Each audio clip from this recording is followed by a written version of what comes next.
പട്ടിയെ കൊന്നാൽ ചോദിക്കാൻ മനുഷ്യരുള്ള ഈ രാജ്യത്ത് ഒരു മനുഷ്യനെ കൊന്നാൽ ചോദിക്കാൻ ഒരു പട്ടിയും വരില്ല എന്ന വിശ്വാസം എവിടെ നിന്ന് വന്നു? ആ ധൈര്യമാണ്, ആ വിശ്വാസമാണ് യുവർ ഓണർ ഈ നാട്ടിലെ രാഷ്ട്രീയം. ചോദ്യം ചോദിക്കുന്നവരെ നിശബ്ദരാക്കുന്ന രാഷ്ട്രീയം. ഈ വർഷം നടന്നത് 2 ഹർത്താലുകൾ, പക്ഷേ ഇരട്ട നീതി. ഒരു ഹർത്താൽ നടത്തിയത് സംയുക്ത ട്രേഡ് യൂണിയനും രണ്ടാമത്തെ ഹർത്താൽ നടത്തിയത് ദളിത് സംഘടനകളുമാണ്. 2026 ഫെബ്രുവരി 12 ദേശീയ പണിമുടക്ക് നടന്നിരുന്നു. കേന്ദ്ര സർക്കാരിന്റെ പുതിയ തൊഴിൽ നിയമ പരിഷ്കാരങ്ങൾക്കെതിരെ സംയുക്ത ട്രേഡ് യൂണിയനുകളുടെ ആഭിമുഖ്യത്തിലാണ് 24 മണിക്കൂർ പണിമുടക്ക് നടന്നത്. ഫെബ്രുവരി 11 അർദ്ധരാത്രി മുതൽ ഫെബ്രുവരി 12 അർദ്ധരാത്രി വരെയായിരുന്നു പണിമുടക്ക്.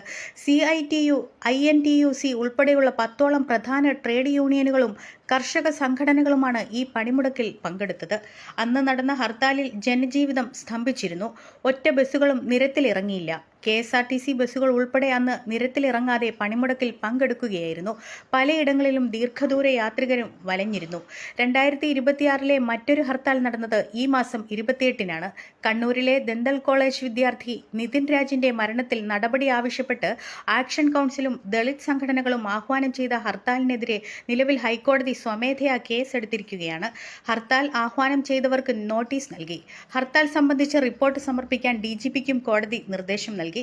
ഹർത്താൽ ദിനത്തിൽ വിവിധയിടങ്ങളിൽ അക്രമ സംഭവങ്ങൾ നടന്നതിനാലാണ് ഹൈക്കോടതി കേസെടുത്തത് എന്നാണ് വിവരം. അവധിക്കാല ഡിവിഷൻ ബെഞ്ചാണ് കേസെടുത്തത്. ഹർത്താൽ ദിനത്തിൽ വിവിധയിടങ്ങളിൽ ശക്തമായ പ്രതിഷേധം ഉണ്ടായിരുന്നു. സമരാനുകൂലികൾ ബസ്സും സ്വകാര്യ വാഹനങ്ങളും തടഞ്ഞിരുന്നു. സമരാനുകൂലികളും പോലീസും തമ്മിൽ വിവിധയിടങ്ങളിൽ വാക്കേറ്റവും ഉണ്ടായി. ചിലയിടങ്ങളിൽ പ്രതിഷേധക്കാരെ പോലീസ് അറസ്റ്റ് ചെയ്ത് നീക്കുകയായിരുന്നു.